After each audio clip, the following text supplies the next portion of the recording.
श्रीमद् रामायणम्।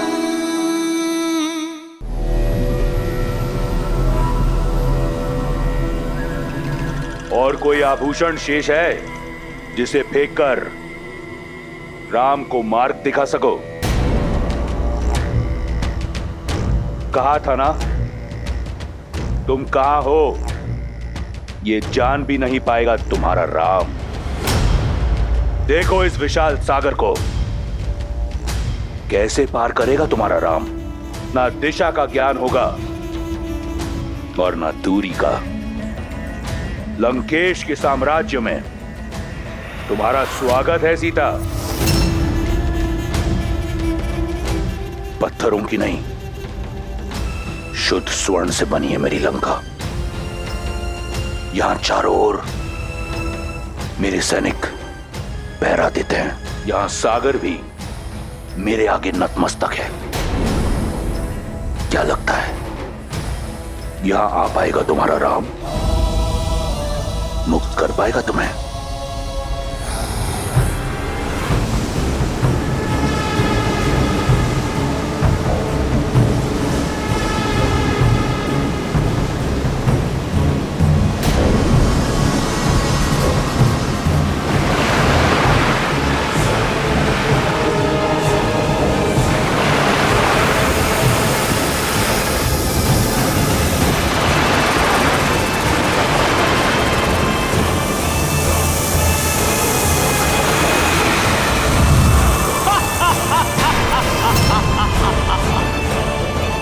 लंकेश को नागमाता सुरसा का प्रणाम। आपका सागर सुरक्षित है। जानता हूं सुरसा। इसी प्रकार अपने कर्तव्य पथ पर दृढ़ खड़ी रहो।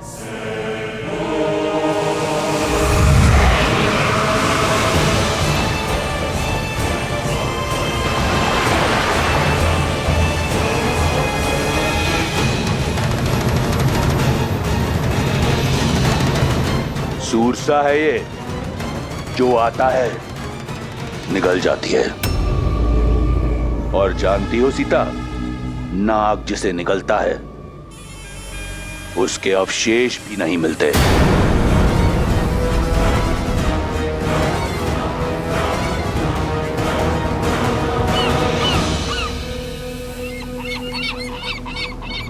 इन पक्षियों को देखकर कहीं आशा की उड़ान मत भर लेना सीता। रावण के अधिकार के सागर में पक्षी आप भले ही जाए, पार नहीं कर सकते।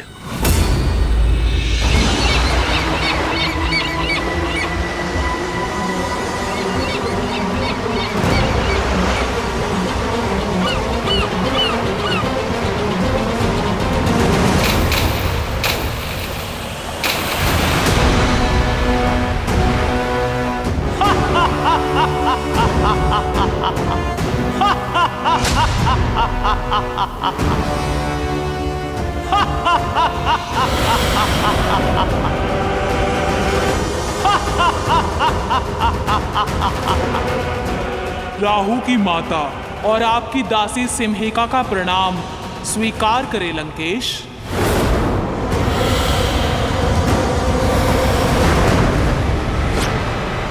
देखा रावण की शक्ति, रावण की लंका को, जहां ईश्वर भी पग धरने से पहले मेरी अनुमति लेते हैं। कैसे आएगा वो तुच्छ वनवासी यहां? कैसे ढूंढ पाएगा तुम्हें? यहां धरा से लेकर वरुण तक सब मेरे दास हैं। मारा जाएगा बेचारा वनवासी तुम्हें खोजने के प्रयास में। जिन श्री राम ने कितनों को महासागर से पार किया, वो अपनी सीता के लिए ये सागर अवश्य पार करेंगे। रावण जिनके स्पर्श से शीला में भी प्राण आ जाते हैं, उन्हें ये सागर स्वयं मार्ग देगा। सीता का विश्वास देख मेरे हृदय में आशा जगती है। किंतु उसकी पीड़ा से मन भर आता है महादेव। इतने जटिल सुरक्षा घेरे को भेद कर कैसे बचा पाएंगे राम सीता को? धरा से लेके सागर तक उसके दास हैं। सुरसा सिम्हिका जैसे न जाने कितने मायावी उसके आगे नतमस्तक है। ऐसे में लंका में प्रवेश कर पाना मुझे असंभव प्रतीत होता है। देवी, पाप और अधर्म का सागर कितना भी अपार, कितना भी गहरा क्यों ना हो, पुण्य और सत्य का एक तिनका भी उसे पार करने में सक्षम होता है। देवी सीता के प्रेम और विश्वास की डोर के कारण श्री राम भी इस दुर्गम सागर को पार करने का कोई ना कोई मार्ग अवश्य खोज लेंगे।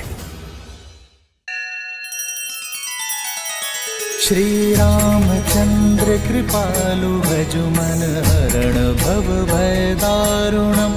नव कंज लोचन कंज मुख कर कंज पद कंजारुणम। सिया राम, सिया राम, सिया राम, सिया राम। आदर्श और मर्यादा की है ये कथा महापावनम।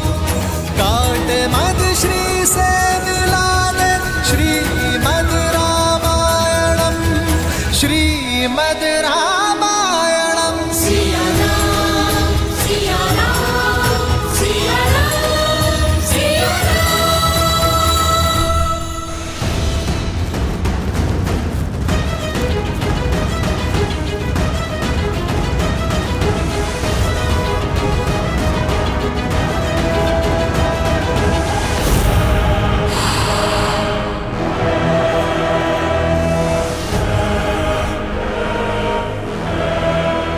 लक्ष्मण, हमें दूसरी ओर से जाना होगा।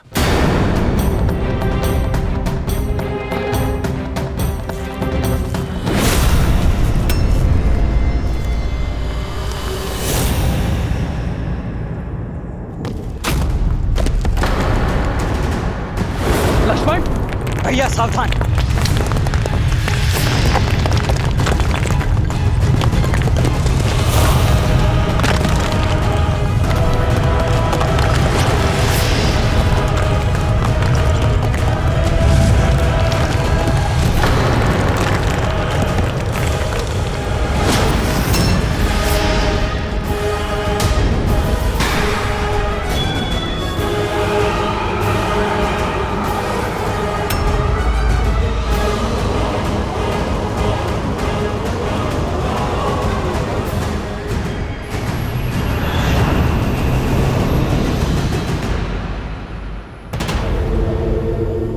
वन के दुखों का अंत हुआ।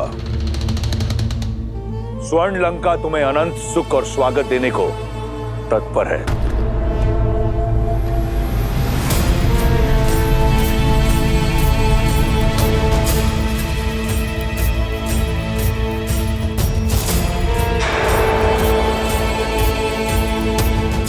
मुझे ज्ञात था कि एक बाण से 2 लक्ष्य तो केवल मेरे रावण भैया ही भेज सकते हैं। मेरे और मेरे पुत्र के प्रतिशोध के साथ साथ उन्होंने अपना प्रतिकार भी ले लिया।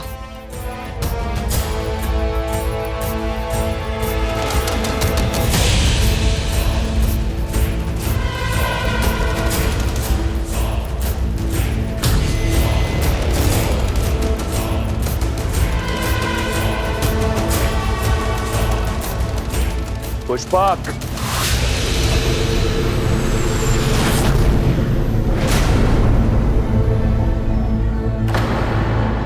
लंकेश कहाँ जा रहे हैं?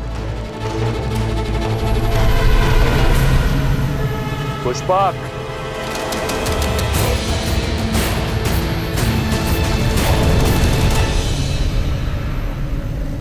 श्री राम।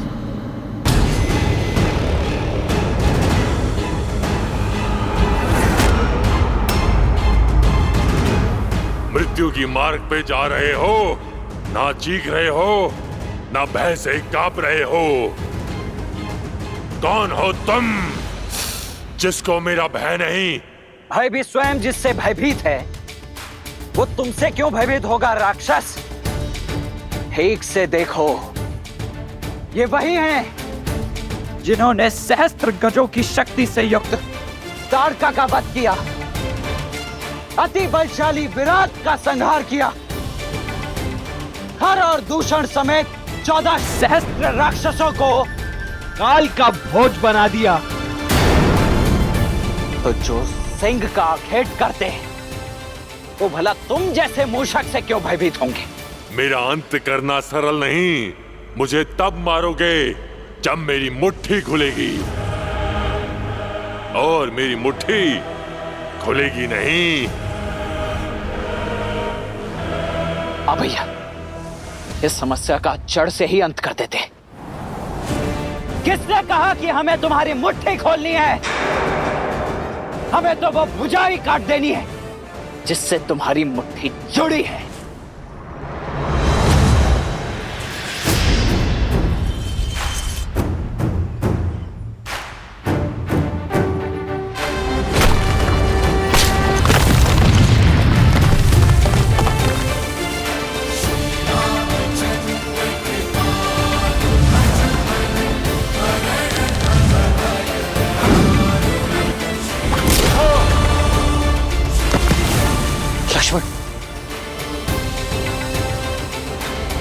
हे राम, हे लक्ष्मण, आपके इन तीरों से मुझे मुक्ति नहीं मिलेगी।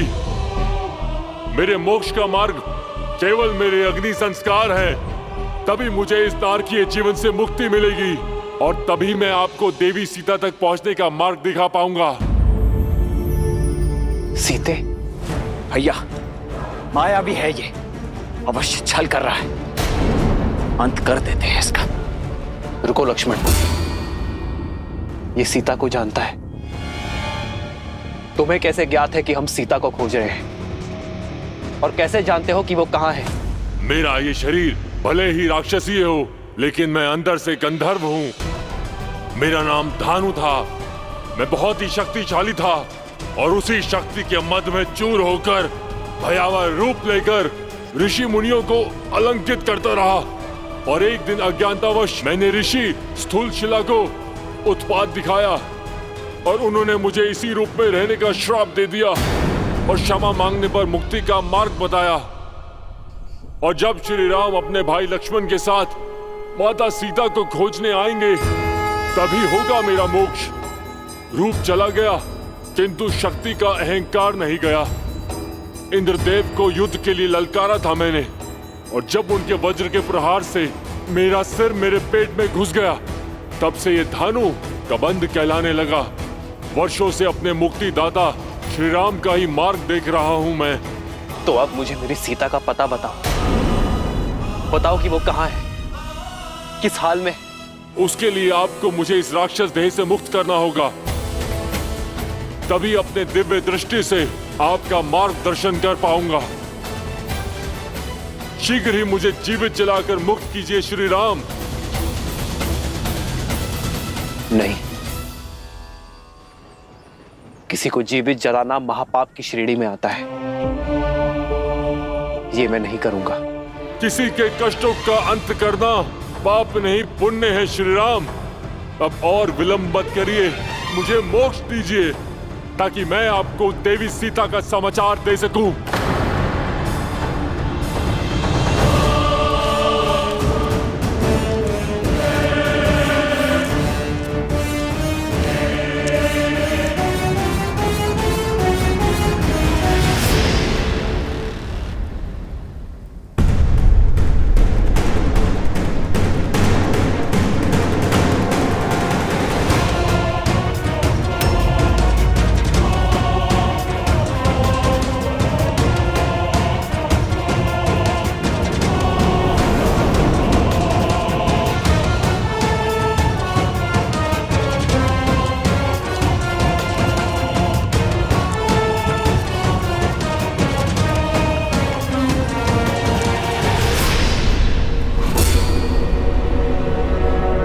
यह अशोक वाटिका है सीता।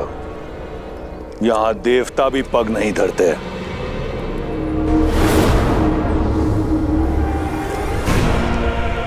यही सोच रही हूं ना कि लंका का भव्य महल छोड़कर तुम्हें यहां इस वाटिका में क्यों लाया हूं?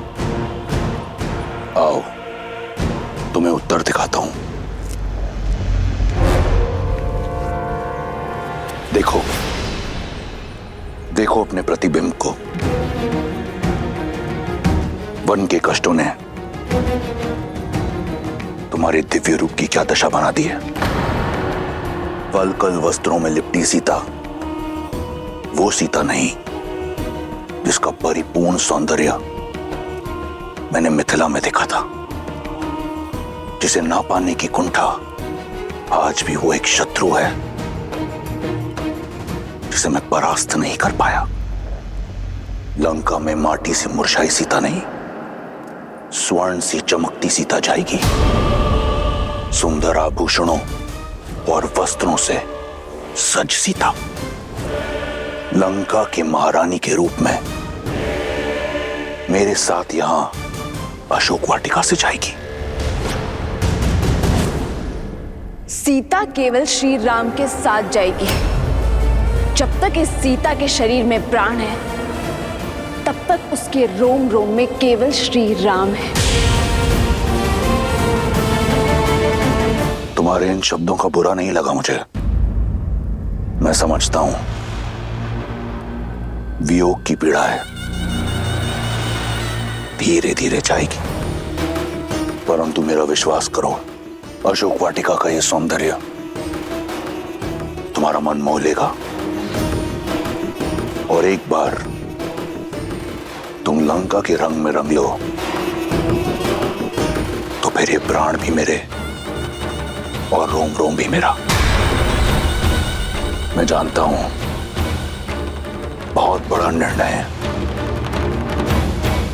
इसलिए कुछ पल के लिए तुम्हें एकांत देता हूं। आज रात हमारा रक्ष विवाह होगा। या तो तुम मेरी इच्छा के आगे झुक जाना, अन्यथा तुम्हें झुकाने का कोई ना कोई मार्ग मैं ढूंढ लूंगा।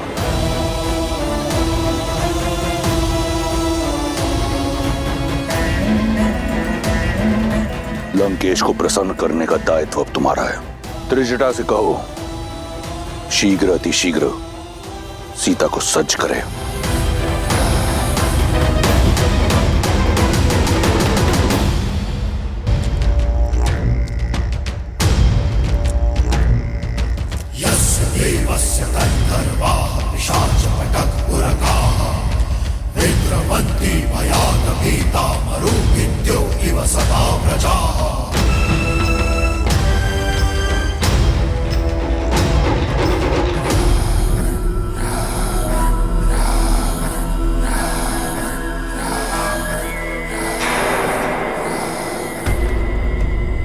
जिन मुखों पर राक्षस विजय का अभिमान होना चाहिए, उन पर प्रश्न चिन्ह का प्रतिबिंब क्यों दिख रहा है मुझे?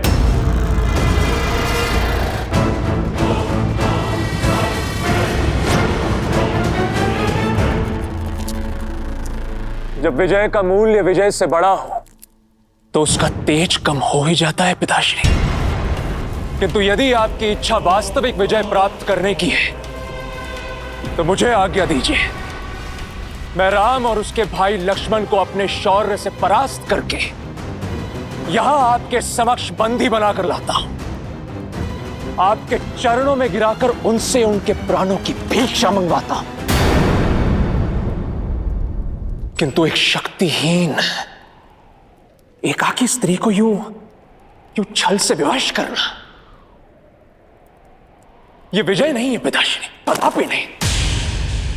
और जिस विजय में शौर्य की गरिमा ना हो, वो विजय आपको शोभा नहीं देती। मेघनाद, मुझे युद्ध ज्ञान मत दो। साम, दाम, दंड, सभी ज्ञानों का ज्ञाता हूं मैं। तुम्हारे जन्म की किलकारी से बहुत पहले रावण की विजय का डंका बजता आया है। इस राक्षस साम्राज्य को स्थापित करने के लिए न जाने कितने युद्ध लड़े हैं मैंने। परंतु सारे युद्ध युद्ध भूमि में नहीं लड़े जाते। सीता का हरण एक युक्ति है, एक रणनीति है जो तुम्हारे आयु और अनुभव से बहुत परे है। इसलिए मौन रहो। सीता लंका के योग्य है, चाहे वरण से चाहे हरण से।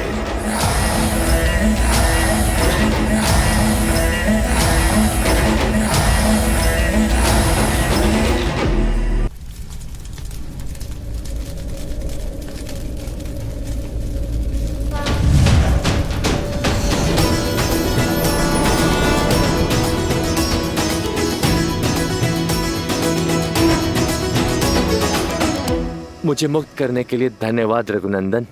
अब मेरी सीता की क्या सूचना दे सकते हैं आप?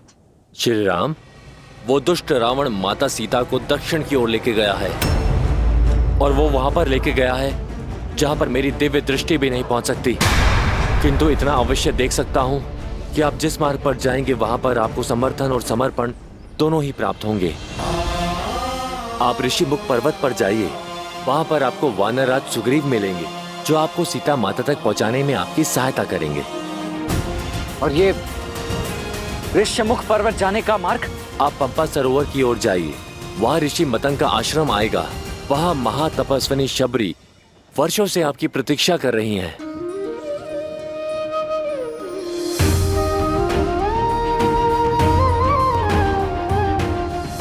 उनकी प्रतीक्षा का अंत भी होगा और साथ ही साथ आपकी आगे की यात्रा का आरंभ भी होगा। और वही आपको बताएंगी कि किससे समर्पण और किससे समर्थन आपको प्राप्त होगा और आप अपनी पत्नी तक कैसे पहुंच पाएंगे।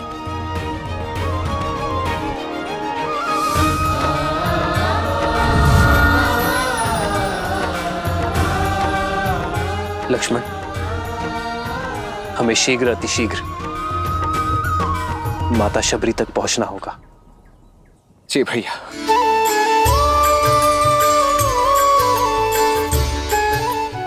मेरे राम।